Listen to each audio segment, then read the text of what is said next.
ஒரு அழகான கிராமத்தில் சுந்தரம் என்ற ஒருவன் வாழ்ந்தான்.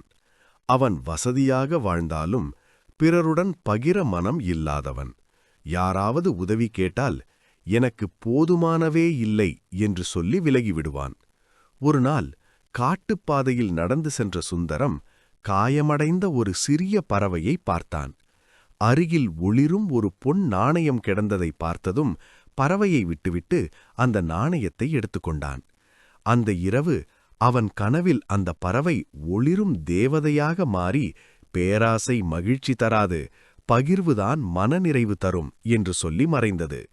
மறுநாள் கிராம விழாவில் எல்லோரும் மகிழ்ச்சியாக பகிர்ந்து கொண்டிருக்க சுந்தரம் மட்டும் தனியாக உட்கார்ந்திருந்தான்.